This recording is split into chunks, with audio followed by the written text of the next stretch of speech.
request our chief guest, Professor P.J. Narayanan, to deliver his address to the gathering. In fact, young minds, he might be a few thousands of students, I think, you are nurturing, and especially few hundreds of startups are emerging from IIIT CIE and IIIT associated organizations as well. He is mentoring, being a professor as well as director.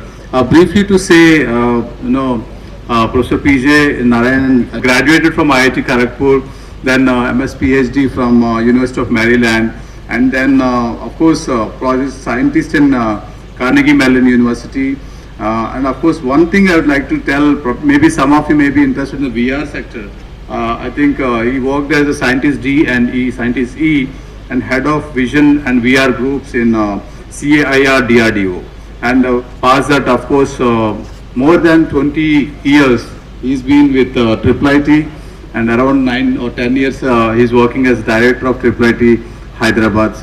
So Professor P.J., please. The AIC at CCMB for giving me this opportunity. It was a wonderful experience listening to, seeing all your presentations, all your energy, your ideas, etc. So, startups are the big, everybody is talking about startups now. We say startup nation, startup India, all those things. But, one interesting aspect about startups in the last 5 to 8 years is that, there are so many of them, which is good. And like every one of you, you are solving problems for India. Many of these, we have great IT strength in India, but hardly a small percentage solve problems for India. They'll solve problems for all the rest of the world, because that's where the money is, that's where the opportunities are, whatever. So startups have work at the right, contact, price, cost corner that you can actually work on problems for India. And my only advice to all of you is that, like somebody said here in the presentation, the startup also, it's a journey, it's not a destination. If you should enjoy every minute, every day, at least every month of something happening, something progressing, and that something contributing not necessarily only to the company doing better or the startup doing better, but the final problem that you're addressing, that moved at least a delta or epsilon forward. That's the thrill. Once as that thrill is there, you will succeed, things will happen. Okay. And what I saw, today there are many startups, and this being a hackathon and in 36 hours kind of time frame, you can only do some quick analysis or quick prototyping of things. So all these IT based or tools based, apps based startups or solutions have a couple of things that you can do. One is, of course, nice interface and cloud, this and that an existing solution that is already out there, make it much easier for users to use, okay, and maybe integrate things together so that things that are here and there come together, and those are the things that standard IT does. Then there is next level. There's a lot of biological data out there. How can you get new insights by analyzing it with better tools? AI is one kind of tool, but there are many tools available. That's really advancing the knowledge that is already there, or actually knowledge you are advancing this, and you are mining new information out of it, which even the scientists probably don't know. But you should all realize that all these rests on hard science that happens. Okay, you cross this road, there is CCMB there and there is IICT there. They have been working, people work on it for decades on small problems and advance the science. The science advances from which you can get some of these new ideas, new ways of doing things, and that produces, and there are a lot of opportunities of analysis. Today that's a new era. At IIIT Hyderabad also we do several projects on healthcare domain, primarily doing with images, or not just images, all healthcare data. So one of the things we do is we have a large scale cancer screening program, oral cancer screening program, along with Grace Cancer Foundation here. We go all over the state and other places, and using basically mobile phone imaging. How can we do screening? And we, one good idea our people hit upon was to team up with a dental college in Andhra Pradesh. They have branches, screening branches at all over Andhra Pradesh state. So they equip them with doing this screening of oral cancer, so that we get a lot of data.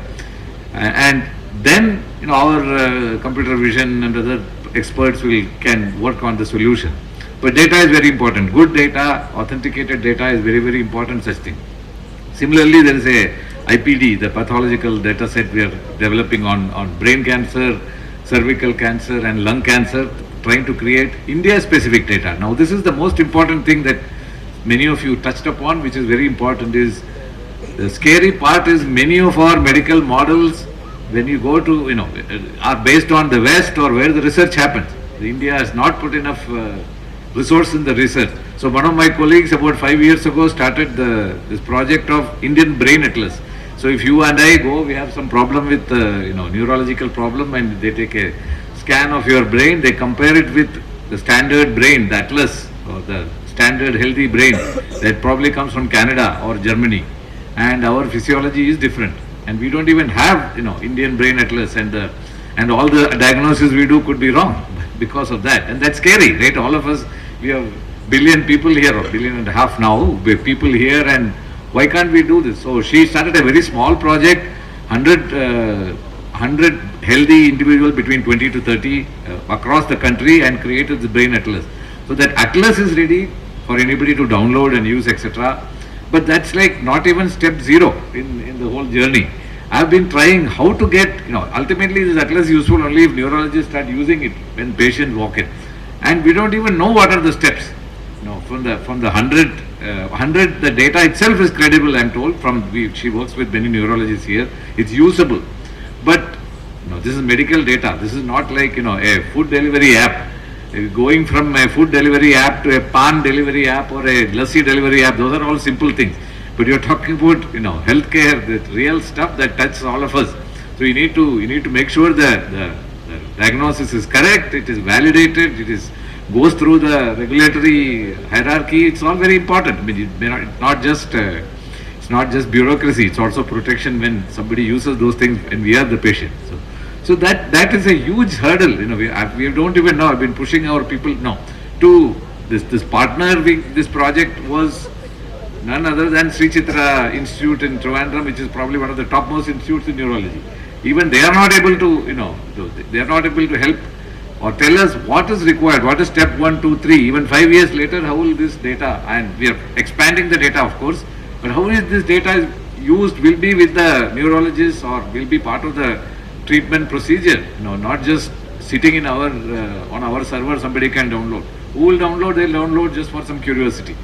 So like that, in healthcare, you are all worked on things that are related to healthcare. You need a lot of patients working on healthcare as opposed to, developing a pan delivery app, which can be done in a 24-hour time frame, and maybe somebody will use it, maybe nobody will use it, but it's all done in a less time. Whereas here, that's why I want to emphasize, there is a hard science which takes decades, and then there are, maybe today the intermediate layer of data analysis based on the science, which takes years to the developing the solution itself is easy, but validating it, and then there is the bringing it out. So you should remember all these things. You should be, if you are in the healthcare space, you should be ready for this long journey. But the great advantage is everything you do, it touches human beings, just the citizens of this country or the world, and it makes the goal is to make somebody's life better by diagnosing early or diagnosing better or reducing the pain or whatever. So that there's nothing that can substitute for that thrill. So be focused on that kind of goals, be focused on the journey, not the destination again, because that's what it takes especially in healthcare. And I'm glad to see so many people interested. We need many more people to working on such things, working with scientists, working with data analysts, AI people, front-end people, etc. So I'm very glad to see all this happening here. Good luck to all of you, all these companies.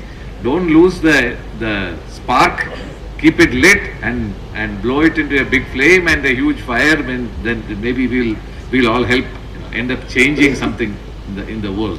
One last thing, I want to say is all these startups get a lot of startups being young people doing startups, etc. There was a study about 8 to 10 years ago from Silicon Valley. They did a study of all the startups in Silicon Valley for 2 data points. What is the age of the founders, average age of the founder, and what is the average degree, educational qualification. So what is the guess of the average age of founders of startups in Silicon Valley, maybe in 2005 to 2015 time frame? It was 37 or 35 or 37. It is not, the 19 somethings and 18 somethings doing it. Those are, when 18 something achieves something, it is big news. But the hard work is done by people who have experience. And the average qualification is above master's level. Okay, in spite of 1 or 2 famous Harvard dropouts doing extremely well, that is not the norm, and you should all be clear that some dropouts are done well. That doesn't mean dropping out is an advantage, right? There is no causal relation between dropping out and being successful in your startup. It's just incidental that couple of extremely high-profile founders were dropouts from, they were dropouts from Harvard. To get to Harvard is itself shows they were not ordinary people in any sense. So what it means is, the story there is, this requires maturity, this requires expertise. So you are all starting the journey. Don't be disheartened. Keep at it, and in the meanwhile, get experience, get advanced degrees, get experience by working with other experts. Some of you, I see, some of you already worked with some clinical, some people who have been working on this, audiology or all those people. That's all very, very important. It doesn't just come from vacuum by, just an app cannot do these things. The hard science is what it's based on. Otherwise, it is worthless. Otherwise, it'll be like I said, the PAN delivery app. If it fails, nobody, it doesn't hurt anybody. If it succeeds, some people may be a little bit more happy. That's not a fundamental contribution you're making to the humanity. So that's all I have to say, and keep up, and thank you for inviting me here, and wonderful to see all the energy. Thank you.